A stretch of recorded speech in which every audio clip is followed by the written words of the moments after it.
দর্শক বন্ধুরা, এই মুহূর্তে আমি আছি ঢাকা শ্যামবাজারে। বন্ধুরা, আজকের বাজার কেমন চলছে এ সম্পর্কে জানবো একজন ব্যবসায়ীর কাছ থেকে যে আজকের বাজার দর কেমন আছে ঢাকা শ্যামবাজারে।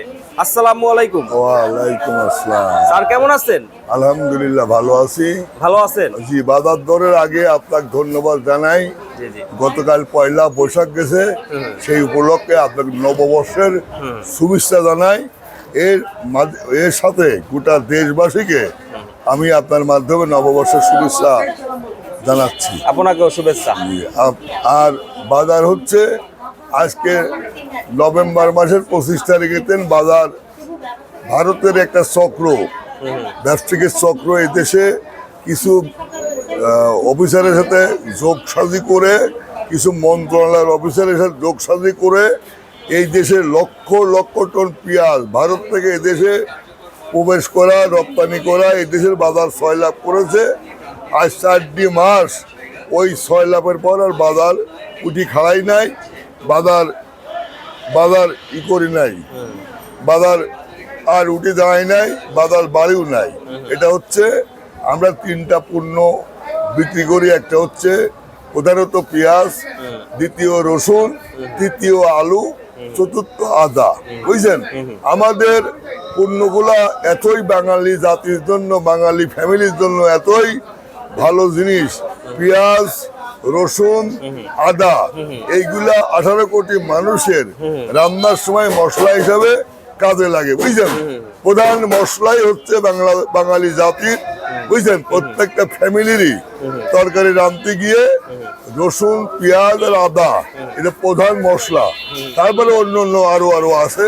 যাই হোক, সেই মশলার দামই আজকে 3-4 মাস এতটাই কম, বুঝতে পারছেন, যেটা নজিরবিহীন। এই নভেম্বর মাসের ভারতের পিঁয়াজ আসার পরে এই যে দেশের ভরা মৌসুমে এই যে পিঁয়াজ আসলো, আসি বাজার 6 লাখ হয়ে গেল। এই বাজার আর উঠলো না। কৃষকেরা লস খাইতে খাইতে কৃষকেরা দিশেহারা হয়ে গেছে, কৃষকেরা অর্ধ পাগল হয়ে গেছে, কৃষকেরা অর্থনৈতিকভাবে পঙ্গু হয়ে গেছে, কৃষকেরা এই উৎপাদনের চিন্তা চেতনা, বুঝলেন, একদম আস্তে আস্তে হারা ফেলতেছে। আজ পেঁয়াজের বাজার 22 টাকার তেল 26 টাকা, এবং রসুনের বাজার 40 টাকার তেল 55 টাকা, আলুর বাজার 11 টাকার থেকে 12 টাকা, আর আপনার এই আদার বাজার কেরালা আদা 80 টাকা 85 টাকা, চায়না আদা 98 টাকার তেল 102-105 টাকা। বুঝলেন, আমাদের যে কৃষি পণ্যগুলো আমরা বিক্রি করি প্রত্যেকটা বাজারে ধস, এবং প্রত্যেকটা কৃষক, বুঝলেন, মাল ঢাকাতে আমদানি করলে হাসি মুখে আসে আর বাড়িতে ফিরে যায় ভারকান্ত মন দিয়ে। বুঝলেন, আজ বাংলাদেশে অবহেলিত কৃষক, এতটাই অবহেলিত কৃষক, যা কোনো জায়গায় যায় তারা শান্তি পাচ্ছে না, তাদের কোনো ঐক্য নাই, তাদের কোনো ইউনিয়ন নাই, তাদের কোনো সমিতি নাই। তারা বাংলাদেশের বড় অসহায় অবস্থায় দিনকাল কাটাচ্ছে। বুঝছেন, কৃষকেরা যে অসহায়, এ অসহায়ের কথা আমার কোন ভাষায় বলবো, আমি ডিকশনারিতে ভাষা পাইনি। বুঝছেন, তাই বলতেছি যে আজকে গত বছর থেকে কৃষকেরা এতটাই অসহায়, এতটাই ক্ষতিগ্রস্ত, এতটাই মানসিক অবস্থা পঙ্গু হয়ে গেছে, অর্থনৈতিক অবস্থা পঙ্গু হয়ে গেছে। তবে আশার আলো হচ্ছে এই যে বর্তমান সরকার, যে মাননীয় প্রধানমন্ত্রী ক্ষমতায় আসছে, উনি ক্ষমতায় আসেই 12 লক্ষ কৃষকের ইন্টারেস্ট সহ সুদ মকুব, ইন্টারেস্ট সহ লোন সহ মকুব করেছে 12 লক্ষ কৃষকের। এবং তারপরে 30 তারিখে 43টা খাল খনন উদ্বোধন করেছে।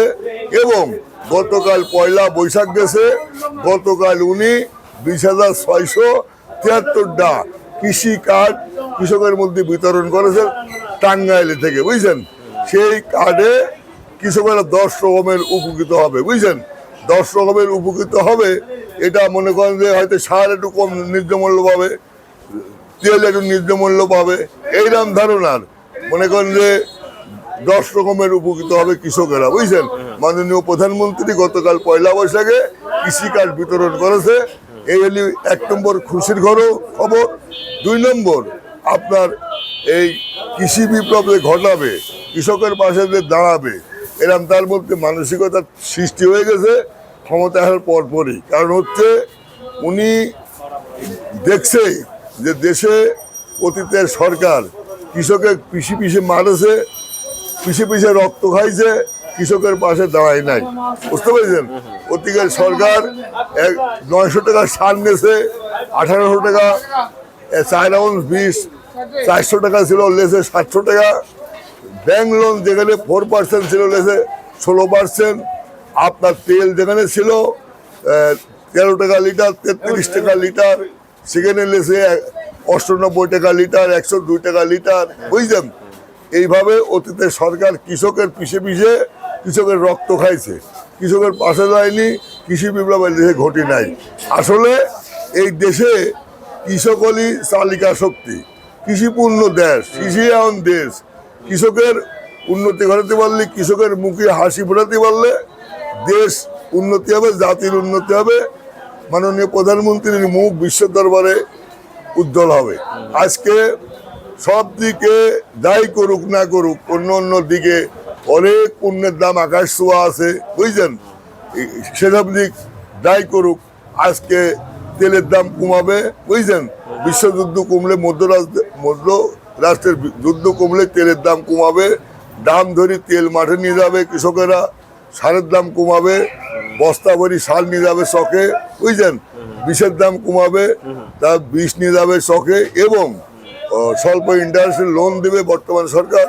4% ইন্টারেস্ট লোন দিলে এই 4টা সাবজেক্টের উপরে যদি সরকার কৃষকের ভর্তুকি দেয়, তাহলে কৃষি বিপ্লব অটোমেটিক ঘটবে। এই দেশের কৃষি বিপ্লব ঘটলেই এই দেশে কৃষিপণ্য উৎপাদন করে বহির্বিশ্বে রপ্তানি করে লক্ষ লক্ষ ডলার এই দেশে আমদানি করে কৃষকেরা লাভবান হবে।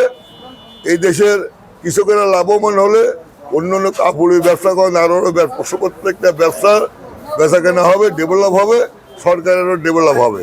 যেহেতু কৃষিয়ায়ন দেশ, এটা শিল্পায়ন দেশ না।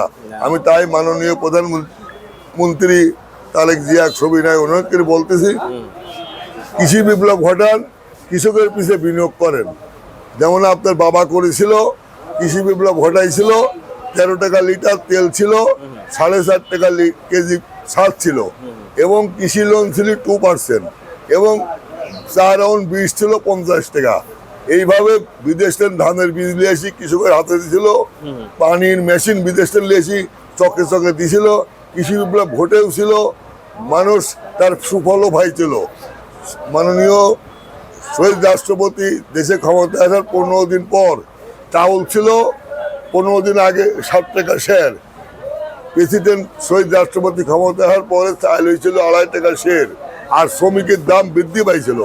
দেশের মানুষ তো প্রাণ ভরি দোয়া করেছে, পক্ষকালী পর্যন্ত জিয়ার জন্য দোয়া করেছে। উনি মানসিক অতিরিক্ত বিশ্বাস করে, এই কিছু কিছু মানসিক অস্বাভাবিক বিশ্বাস করে ওনাকে মৃত্যুবরণ করতে হলো। বুঝছেন?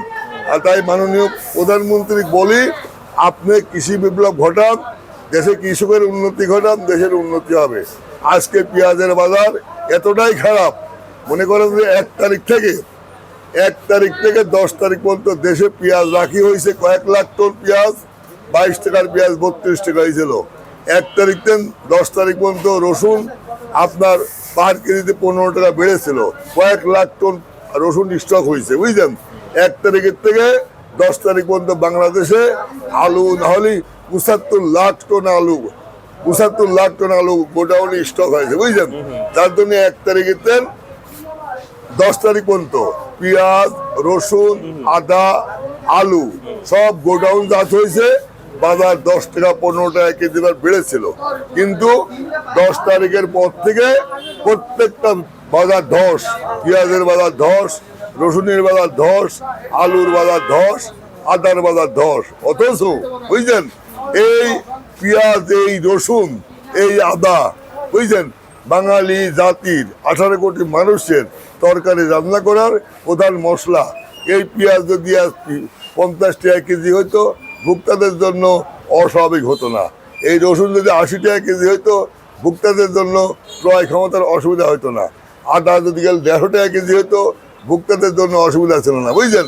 কিন্তু এতটাই বাজার পড়ে গেছে যে ভোক্তাদের জন্য 95% ভালো হয়েছে, আর কৃষকের জন্য 95% খারাপ হয়েছে।